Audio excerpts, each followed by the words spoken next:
Jangan lupa subscribe, like, komen, dan share YouTube TVRI Bengkulu. Dan nyalakan loncengnya ya. Halo sahabat sehat, bagaimana kabar Anda? Semoga selalu dalam keadaan sehat dan tetap semangat ya. Senang sekali sahabat sehat, hari ini saya Julia Hartati kembali menyapa Anda dalam Dokter Kito bersama Kita Sehat. Tentunya dengan berbagai informasi, edukasi, dan juga inspirasi seputar dunia kesehatan.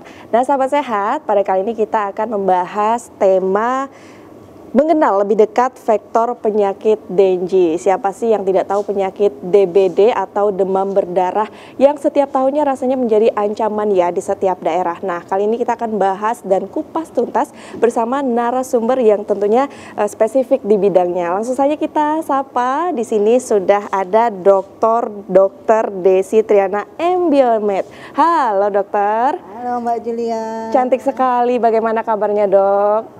Alhamdulillah sehat. Alhamdulillah juga sehat. Luar biasa ini. Luar biasa, terima kasih dokter. Ini perdana ya dok ya? Iya betul. Dokter kita terima kasih sudah hadir dokter. Nah dokter, pemirsa juga sudah bersama dengan kita yang tentunya akan menemani saya juga pada hari ini. Ada dokter Elsa. Halo dokter. Halo Julia. Cantik sekali, gimana kabarnya dok? Alhamdulillah baik. Alhamdulillah baik. Perjalanan ke sini aman lancar? Alhamdulillah lancar. Alhamdulillah lancar ya. Dokter Elsa mungkin bisa mengenalkan secara umum dok terkait dengan tema kita pada hari ini, boleh dok?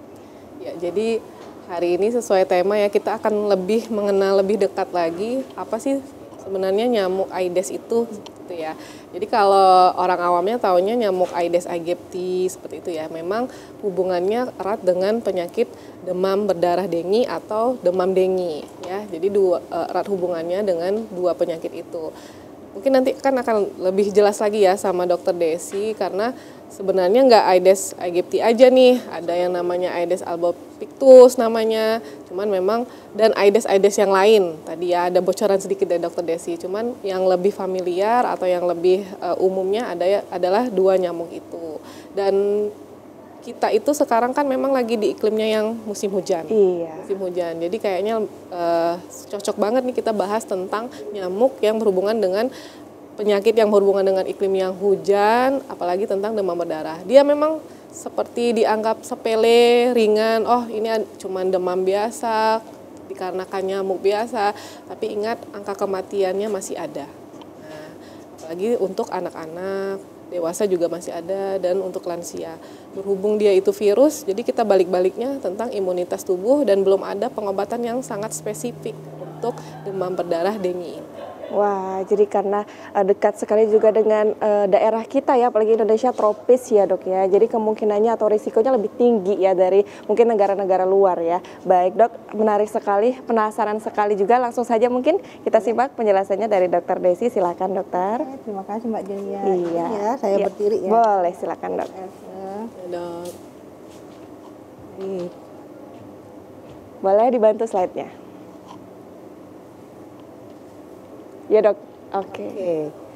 Jadi di sini mungkin karena perdana, jadi kita pertama kita pasti harus mengenal dulu. Iya tentu. Iya, kalau kita interaksi, kalau tak kenal maka tak sayang gitu ya. Iya. Tapi kalau nyamuk, kalau tak kenal maka kita tidak tahu cara mengendalikannya nanti gitu ya. Jadi kita harus tahu perilakunya gimana, kemudian nanti kebiasaannya seperti apa, sehingga kita bisa nanti tepat untuk melakukan pengendalian.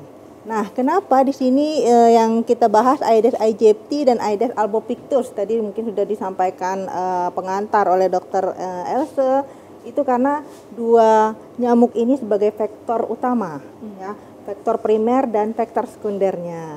Nah, kalau yang lainnya itu ada spesies-spesies yang lainnya, tetapi itu masih sangat sedikit.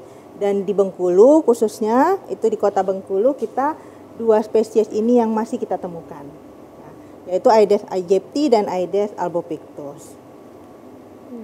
Nah, di sini kita bisa melihat apa itu Aedes aegypti dan Aedes albopictus. Kenapa disebut vektor? Vektor itu artinya pembawa. Jadi si nyamuk ini membawa penyakit. Ya, virus dengue tadi yang kita sebutkan ada di dalam tubuh manusia. Kemudian si nyamuk ini akan menggigit manusia yang terinfeksi. Maka dan dia ada nanti saya sebutkan sifat-sifatnya tadi, makanya kita harus kenal. Kalau kita kenal maka kita tahu dia tipenya multiple biters, dia menggigit banyak. Jadi sehingga ketika dia menggigit manusia yang terinfeksi virus dengue tadi, baik itu dengue 1, 2, 3, dan 4, dan biasanya yang ada di Bengkulu itu dengue 2 dan 3 yang terbanyak. Walaupun semua serotype virusnya tadi ada semua di Bengkulu, tetapi yang paling banyak dengue 2 dan dengue 3 tadi. Nah, virus tadi terhisap oleh nyamuk ketika dia menghisap darah. Ketika nyamuk menghisap darah, maka dia mengeluarkan air liur untuk mempertahankan darah itu tetap encer. Kenapa kalau kita menepuk nyamuk nih, tetap encer kan darahnya? Ya itu, karena ada enzim yang mengatur sehingga darahnya tetap encer, tidak membeku. Nah, ketika mengeluarkan air liur tadi, ketika dia menggigit manusia, mengeluarkan air liur untuk pengenceran tadi, di dalam air liurnya itulah yang ada tadi virus nyamuk ya, sehingga ketika dia menghisap darah yang terinfeksi tadi masuk ke dalam tubuh nyamuk dan berkembang biak di dalam tubuh nyamuk seperti itu ya. Nah, si Aedes aegypti ini ternyata tidak hanya menyebabkan penyakit DBD yang seperti kita ketahui. Ternyata ada demam kuning, makanya dia disebut juga sebagai nyamuk kuning. Ya, tapi kita jarang kalau untuk demam kuning. Nah, kemudian dia ada juga Zika ya. Penyakit Zika mungkin masih sering juga kita dengar, atau cikungunya ya, sering itu cikungunya, dok saya sering nyeri sendi seperti itu pertanda ada virus juga. Nah itu, tapi salah satu penyebabnya itu dari vektor Aedes ini ya. Nah kemudian kalau Aedes albopictus ini sering disebut dengan nyamuk harimau Asia karena dia lebih hitam putihnya lebih kentara dibanding Aedes aegypti. Aedes aegypti dia lebih kecil, tapi dia lebih sering menyelinap sehingga kita tidak tahu. Sedangkan kalau Aedes albopictus itu lebih kelihatan hitam putihnya. Nah, yang sering terlihat itu dan agak sedikit lebih besar sehingga dia sering disebut dengan harimau Asia, dan juga karena dulu habitatnya dia di hutan. Kalau Aedes aegypti memang dari dulu terkenal dia habitatnya di dalam rumah. Dia mau yang bersih-bersih deh. Airnya yang bersih, kemudian udaranya yang sejuk di rumah seperti itu, tidak di luar. Ini ya, sehingga apa? Sehingga dia sangat potensial menjadi vektor, menjadi pembawa penyakit karena dia suka berada di dalam rumah. Ya, yang otomatis rumah ini adalah tempatnya manusia. Seperti itu. Oke. Nah, ini ciri khasnya ya. Kalau misalnya kita semua nih banyak kan cara mengendalikan nyamuk itu bisa pakai raket nyamuk misalnya ya, atau kita pukul nyamuknya secara manual. Itu kalau kita lihat, coba perhatikan, itu nyamuk yang hitam putih itu kita lihat di bagian punggungnya atau di belakang kepalanya. Kalau Aedes aegypti itu dia lira shape seperti ini. Ada lengkungan. Nanti akan berbeda dengan albopictus. Kalau untuk kaki dan badannya itu hampir sama semuanya. Dia sama warnanya hitam putih seperti itu. Tapi ciri khasnya nanti ada di bagian punggungnya ini. Ya, itu sebenarnya itu kita mengidentifikasi aja ini Aedes aegypti atau Aedes albopictus. Kemudian ini jantan atau betina, karena yang menggigit manusia itu betina. Jadi kalau ada yang jantan itu dia tidak akan menggigit manusia, dia hanya mengambil nektar dari tanaman, atau misalnya kita ada kue-kue atau ada minuman yang manis-manis ada nyamuk, nah itu biasanya jantan. Jadi jantan tidak menggigit. Karena apa? Karena jadi yang menjadi faktor ini adalah betina.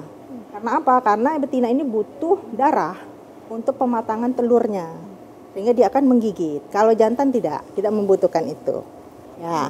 Nah kalau ini kita secara laboratorium ya kita lihat ini adalah untuk larva atau jentik yang kalau kita sering uget-uget gitu ya.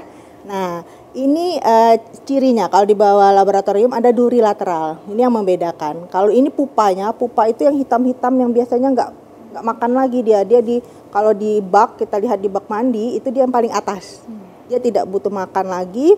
Sehingga nah kalau ini kita ambil penampangnya dia durinya ini sedikit tipis ya. Itu yang ciri khas dari Aedes aegypti. Itu hanya sekedar Mungkin kalau masyarakat taunya yang ini aja. Kalau yang ini terlalu lebih mikroskopis lah. Iya, betul. Izin dok, tadi juga disampaikan bahwa sebelumnya kan yang diketahui DBD ini kan penyebabnya hanya nyamuk Aedes aegypti, ternyata ada jenis lain, terus juga warnanya tuh lebih hitam putih lagi dari Aedes aegypti, dan begitu banyak sekali fakta-fakta yang cukup mencengangkan dan benar-benar mengedukasi pada hari ini dok. Tapi kita harus jeda dulu, nanti kita akan sambung lagi usai jeda berikut ya. Pemirsa, jangan kemana-mana, tetap bersama kami dalam Dokter Gito, bersama kita sehat.